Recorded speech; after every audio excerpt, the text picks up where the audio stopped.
The balance sheet of Sujata and Purnima, who shared profit and losses equally, was as follows. Asset पे आते हैं. Land building, plant and machinery, furniture, debtor, stock, last में दिया है cash. बेटे P&L asset में नहीं दिया है, इसका मतलब असेट में जितनी भी चीजें एक की भी जर्नल एंट्री पास नहीं है. अब लायबिलिटी पे आओ. कैपिटल दिया है सुजाता का, पूर्णिमा का, फिर क्रेडिटर दिया है, फिर बिल पेएबल दिया है. जनरल रिजर्व क्वेश्चन में नहीं दिया है, इसका मतलब लायबिलिटीज में भी कोई चीज की एंट्री पास नहीं है. अब आ जाते हैं एडजस्टिंग पे.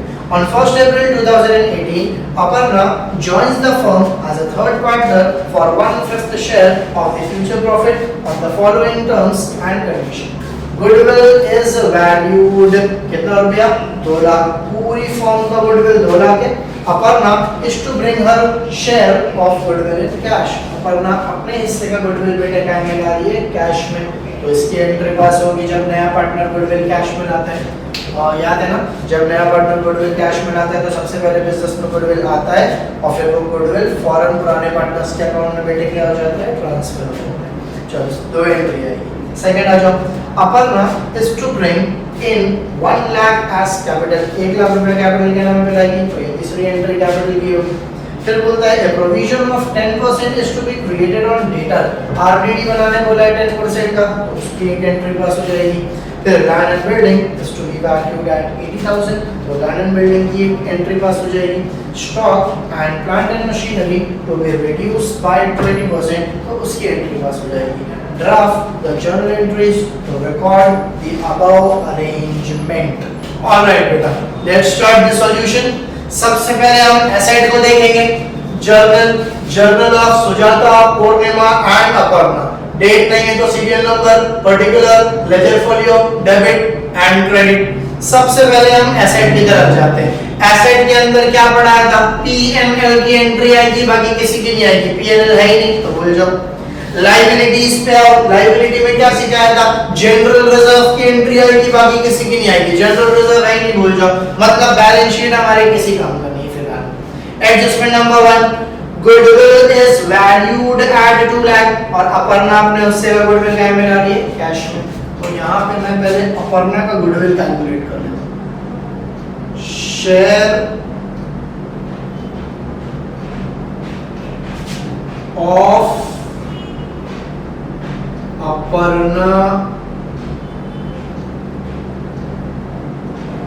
इन गुडविल. पूरे फर्म का गुडविल बेटे कितने हैं? 2 लाख. और अपर्णा का शेयर है 1/5. 1 से मल्टीप्लाई करके तो कोई फायदा ही नहीं. सीधा हम डिवाइड कितने से कर देंगे? 5 से. 5 4 20 0 0 0 0. अपर्णा गुडविल कितना रुपया ला रही है? 40,000. चलो एंट्री पास. अपर्णा जब गुडविल लाएगी बेटे तो बिजनेस में पैसा आएगा. जो चीज आती है डेबिट हो जाती है. पैसा आ रहा है तो पैसा डेबिट हो जाएगा. Cash account debit. अपर्णा ला रही है मगर किस नाम से ला रही है? गुडविल. तो यहाँ पे लिखेंगे टू गुडविल अकाउंट. अपर्णा का शेयर कितना था बेटे? 40,000. तो यहाँ पे लिखेंगे 40,000. यहाँ पे लिखेंगे 40,000. नरेशन आएगा बीइंग अपर्णा ब्रॉट गुडविल. ये बेटे गुडविल बिजनेस में आ गया. अब फौरन गुडविल को ओल्ड पार्टनर के अकाउंट में ट्रांसफर कर देंगे. जब ओल्ड पार्टनर के अकाउंट में आप गुडविल को ट्रांसफर करोगे तो क्या लॉजिक लगाने का कि जब गुडविल आया था तो गुडविल क्रेडिट हुआ था. अब गुडविल ट्रांसफर हो रहा है. कोई चीज अगर आते टाइम क्रेडिट हुई है तो ट्रांसफर होते टाइम थोड़ी क्रेडिट होगी. ट्रांसफर होते टाइम क्या हो जाएगी? डेबिट हो जाएगी. तो डेबिट और गुडविल.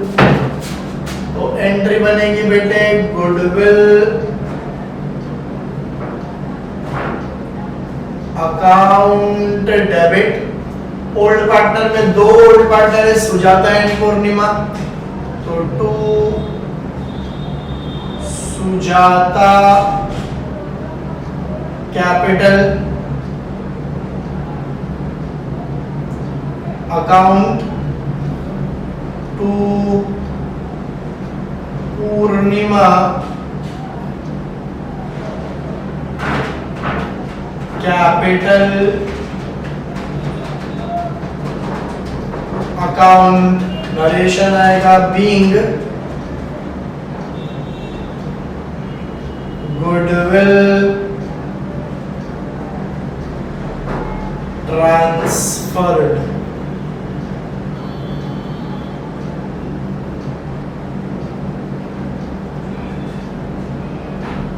40,000 गुडविल था, ये दोनों इक्वल पार्टनर है, तो 20,000 to Sujata, 20,000 to Purnima, entry number. चलो गुडविल खत्म हो गया। नेक्स्ट एडजस्टमेंट पे आते हैं। अपर्णा कैपिटल के नाम पे लाने वाली है 1 लाख रुपीस। अपर्णा कैपिटल के नाम पे जब 1 लाख रुपया लाएगी तो बिजनेस में पैसा आएगा। जो चीज आती है डेबिट हो जाती है, पैसा आया पैसा डेबिट, तो डेबिट करेंगे कैश अकाउंट को, कैश अकाउंट डेबिट टू, कौन ला रहा है बच्चे, अपर्णा, तो टू अपर्णा क्या नाम से ला रही है, कैपिटल, तो capital account 1 lakh rupees. Here also 1 lakh rupees. Narration आएगा being capital brought by Aparna. Capital भी सॉल्व हो गया। अब आते हैं एडजस्टमेंट नंबर 3 पे। A provision of 10% is to be created on sundry debtor। Provision create करने बोल रहा है sundry debtor पे। सबको पता है debtor पे तो एक ही प्रोविजन क्रिएट होता है और उस प्रोविजन को हम अपनी लैंग्वेज में क्या बोलते हैं, आरडीडी। अब तुम बताओ आरडीडी क्रिएट करोगे तो प्रॉफिट होगा फिर loss, obviously loss.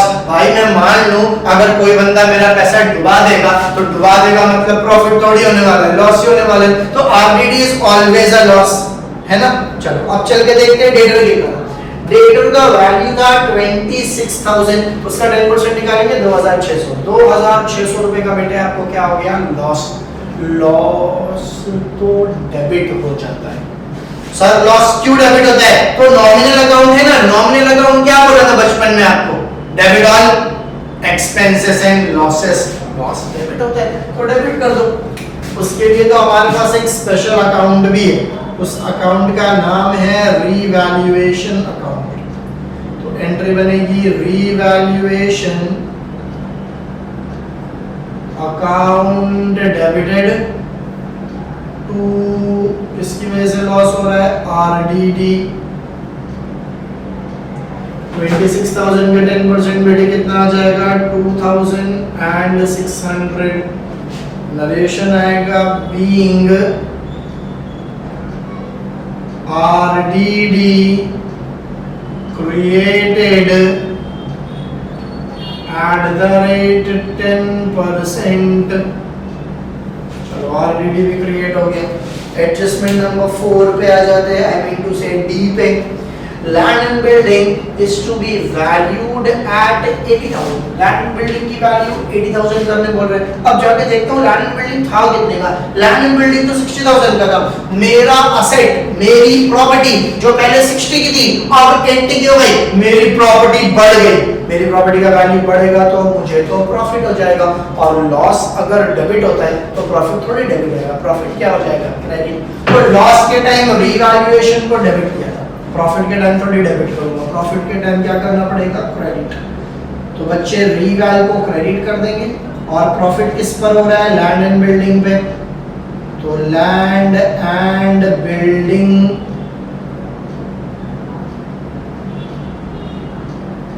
Account debited to revaluation account 60,000 का लैंड एंड बिल्डिंग था, अब 80 का हो गया है, तो प्रॉफिट कितने का हुआ बच्चे? 20,000। एंट्री नंबर 5 नरेशन आएगा बीइंग लैंड एंड बिल्डिंग, चाहो तो रीवैल्यूड लिख दो, चाहो तो एप्रिशिएटेड लिख दो। एप्रिशिएटेड। चलो moving to last adjustment, adjustment number E क्या बोलता है देखते हैं। स्टॉक को और प्लांट एंड मशीनरी को रिड्यूस कर दो 20% से। स्टॉक भी असेट है, प्लांट भी असेट है, असेट को कम कर दोगे तो लॉस हो जाएगा, लॉस डेबिट होता है, तो हम डेबिट करेंगे रीवैल्यूएशन को। एंट्री बनेगी revaluation account debited to,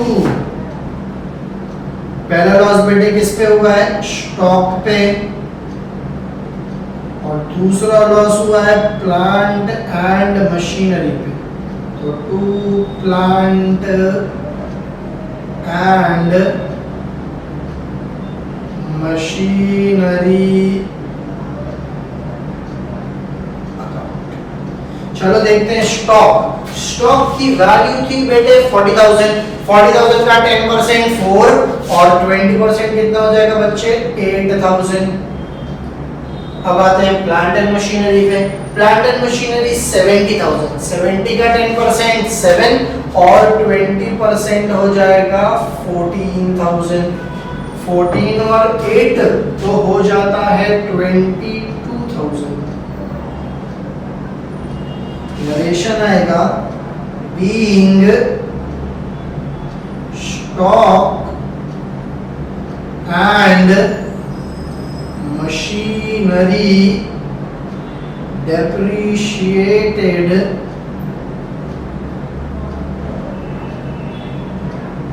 at the rate 20%। सारे एडजस्टमेंट खत्म हो गए।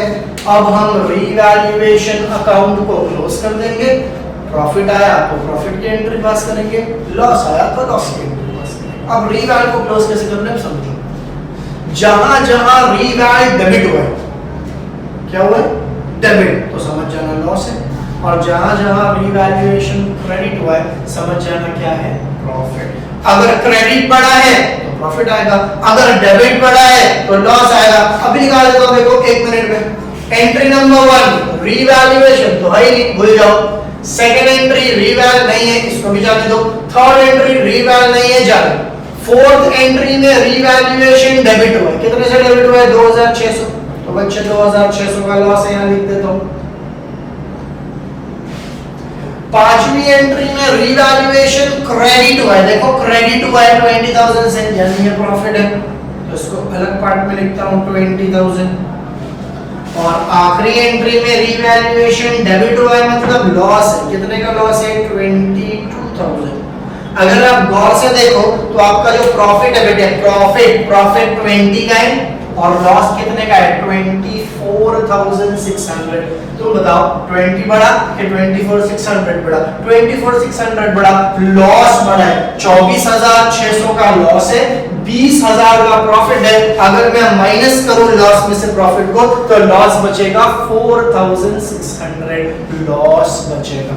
अब बताओ लॉस पार्टनर के कैपिटल को बढ़ाएगा कि पार्टनर के कैपिटल को कम करेगा? लॉस कब सिर्फ कैपिटल बढ़ाने लग गया? लॉस तो हमेशा कैपिटल कम करता है। अब याद रखना, हर वो चीज जो पार्टनर का कैपिटल बढ़ा देगी, हर वो चीज जो पार्टनर का कैपिटल बढ़ा देगी, उसको पार्टनर के क्रेडिट में लिखने का, उसको पार्टनर के क्रेडिट में लिखने का। सर क्यों? तो बेटे कैपिटल लायबिलिटी है, लायबिलिटी का बैलेंस क्रेडिट बैलेंस होता है, क्रेडिट बैलेंस को बढ़ाने के लिए क्रेडिट करना होता है। और हर वो चीज जो पार्टनर कैपिटल को कम कर देगी उसको डेबिट में लिख देंगे ना, लॉस है। तो तुम बताओ कैपिटल को बढ़ाने वाला है कि कम करने वाला है? कम करने वाला है, कैपिटल कम करने वाला है, तो पार्टनर के क्रेडिट में लिखोगे कि पार्टनर के डेबिट में लिखोगे? पार्टनर के डेबिट में लिखेंगे। पार्टनर के डेबिट में लिखेंगे तो कर दो ना पार्टनर को डेबिट। एंट्री नंबर 7 देखो, लॉस पार्टनर के डेबिट में जाता है तो पार्टनर को डेबिट कर दो, और सारे पार्टनर थोड़ी, खाली ओल्ड पार्टनर। ओल्ड पार्टनर में पहले पार्टनर का नाम है Sujata, capital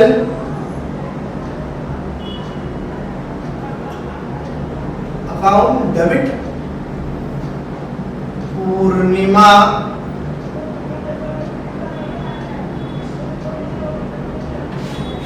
capital account debit. किसको क्लोज करके लॉस आया? रीवैल्यूएशन को, तो टू रीवैल्यूएशन अकाउंट। कितने का लॉस आया था बेटे? 4600 का।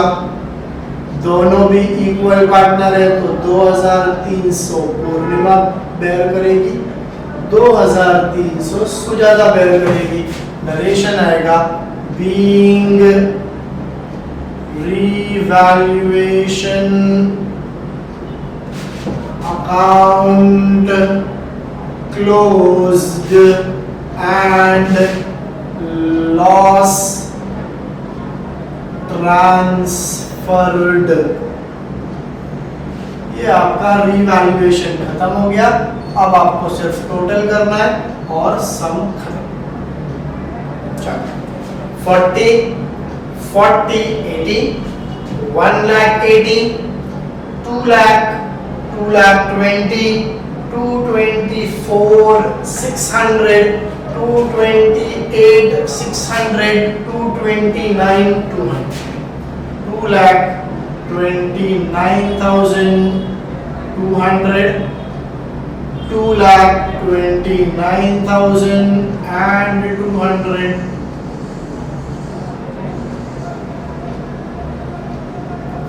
आई होप आपको आज का लेक्चर समझा। See you in the next lecture. और बेटे next lecture admission of partner का फाइनल और लास्ट लेक्चर रहेगा, उसके बाद हम न्यू चैप्टर स्टार्ट कर देंगे। Till then take care, thank you.